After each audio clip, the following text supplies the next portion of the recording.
This video is a Christian view of the controversial subject of gender identity.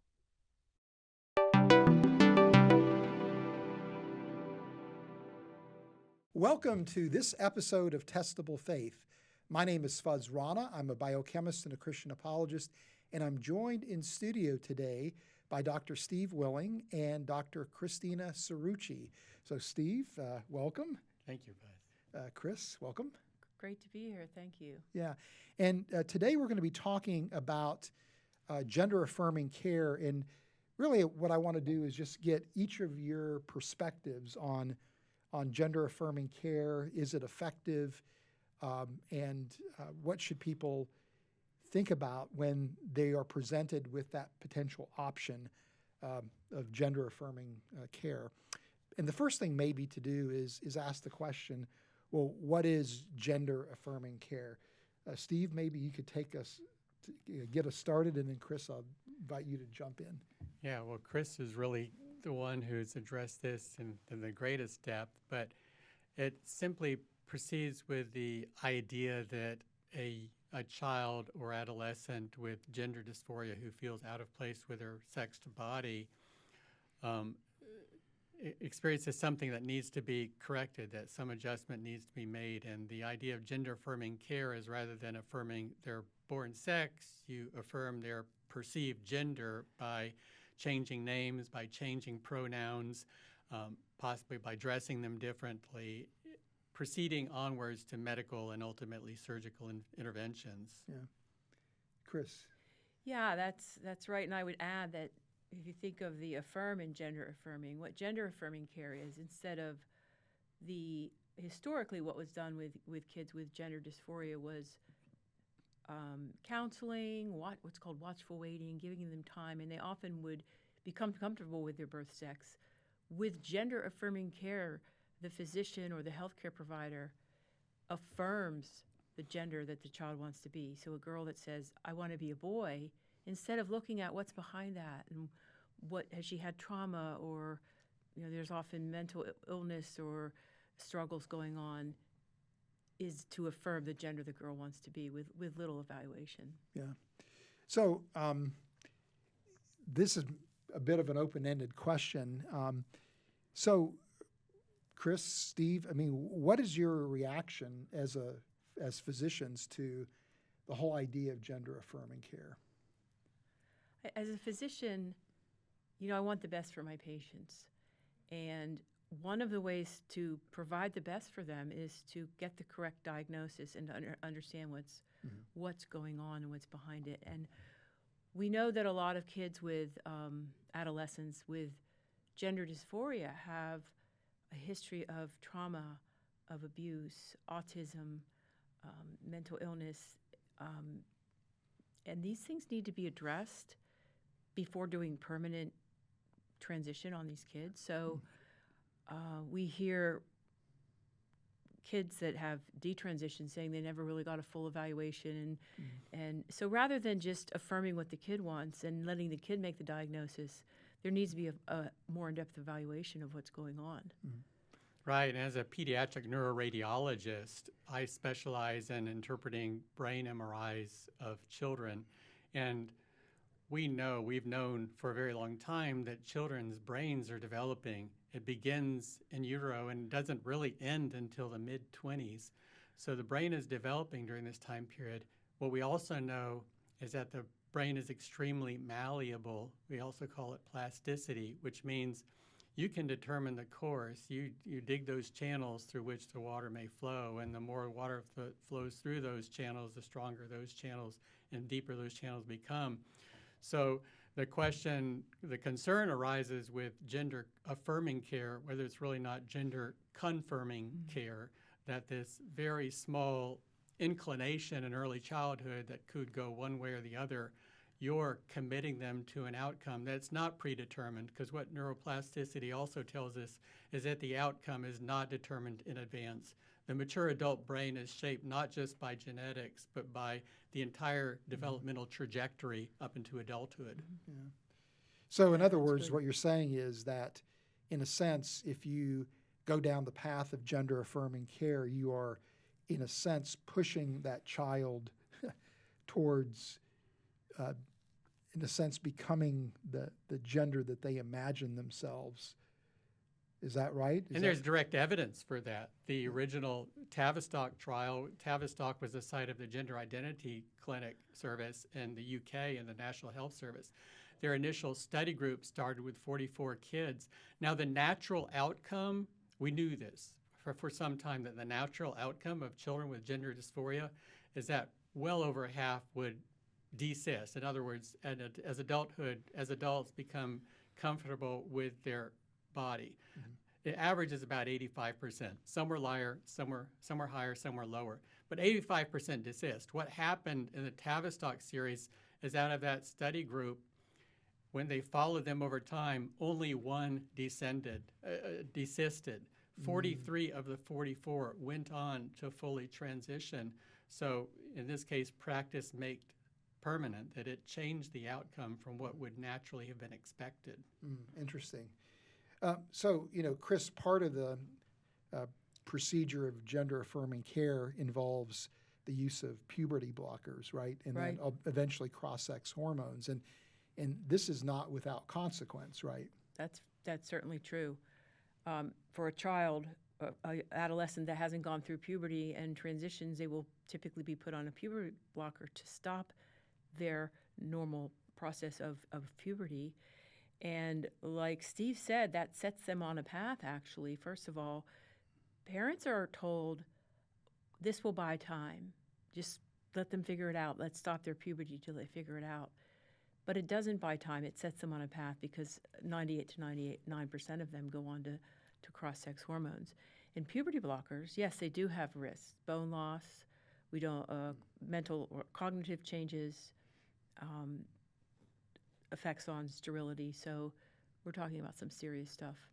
There's an important issue that parents need to be aware of, and that is that while puberty blockers are approved by the FDA for certain specific situations, like precocious puberty, they are not FDA approved for delaying puberty just in gender dysphoric children. This would be considered an off-label use. Now, why is that relevant? Well, you'll often hear that this is the standard of care. Well, I know of no other situation throughout the entire field of medicine where the standard of care requires the off-label use of a medication. I would just add that Steve brings up about precocious puberty, and this is often used as a justification when we use it in precocious puberty. So precocious puberty is when a child starts going through puberty very early, say 5 or 6 years old. And so you give the medicine, the puberty, now called puberty blockers, to delay their puberty until the normal time. And it's approved for that. And it's a very rare situation, which is different than stopping the normal physiologic puberty. So in precocious puberty, they're allowed to go through puberty at the right time. So, and then cross-sex hormones are also of concern, right? Certainly. We have a girl taking testosterone, a boy taking estrogen. Well, estrogen is related to clots. There's risk of liver disease, heart disease with both of those. Significant risk to taking these medicines. They're not without adverse effects. And again, that's off-label use. The FDA has never approved these medications for treating gender transitioning Correct. in children or adults. And why is that relevant? Well, the theory behind the FDA is that patients are protected from medications that may do more harm than good they are forced to submit these drugs to clinical trials proving benefit. And when you use a drug off-label, you're using it for a situation where the benefit has never been proven in the eyes of a qualified medical panel. So then, that leads to the whole idea of, transitioning, right? So, what is your reaction to the idea of gender reassignment surgeries, Steve? I think we need to be highly skeptical. The use of this in children is a very new thing. It's only emerged in, say, the last 15 to 20 years, starting in the Netherlands. Now, it's been performed in adults going back decades, at least to the 70s, and there were even some ill-fated earlier attempts that ended poorly. Now, in my case, I would just say, okay, where's the evidence? Do I insist that it should never be done, that there isn't a person on the planet who wouldn't possibly benefit, who experience an adult, someone over 18 who experiences such severe gender dysphoria that they would never benefit from surgery? I wouldn't go that far, but I would want to see the evidence that it really benefits them. And what we've failed to do so far is show that it actually results in a long-term improvement. Chris? Yes, we don't have good evidence, and I think, like Steve says, there is a big difference between. I mean, we're talking about a minor under 18, and you're talking about these permanent changes, where they don't really have the emotional or cognitive maturity to make those decisions. It's not appropriate, in my opinion. Yeah. So, I mean, for each of you, then, what would you say to a parent, a grandparent, maybe a pastor, church leader who is aware of a child, maybe their child or a child that's in their congregation, who wants to go through gender affirming care? I mean, what would be the advice that you would give to them? What would be your counsel? Yes, and we are hearing of this much more commonly. A young person comes out of the blue and says they're transgender, and this is a very hard thing for a parent and the child. And I would say, get your information, do your research. There's, like with anything, there's good information, bad information, but don't do anything quickly. Find yourself the right kind of counselor that isn't going to immediately put your kid in transition. I think that young people think that transitioning is going to solve their problems, and then they find out it's not. So I would encourage parents. One of the things also that we find is causing this in children is the social media. Get your kids off of social media, off the phones. This can, and it's going to be a long, difficult haul, but stick in there. And Steve? Yeah, echoing what Chris said, it's been shown, I think, that social media is a major driver of this, that it appears to be a social contagion or availability cascade or whatever term you want to invoke, that it's kids imitating other kids for coolness or whatever. But again, emphasizing that a high percentage of these children have past traumas, have depression, are on the autism spectrum, and they're already in need of good mental health care. Yes. And gender transitioning is not a panacea for any of those issues. Yeah. Right. So what would you say, to close everything up, as a Christian to somebody struggling with gender dysphoria who's entertaining gender affirming care? Proceed with great caution. Like we said, there's very little evidence to support this on any scientific level regarding what causes it or what the cure is, and there's really no evidence, good evidence that supports this medical transitioning. But it's a psychological issue, but it's also a moral and spiritual issue as well.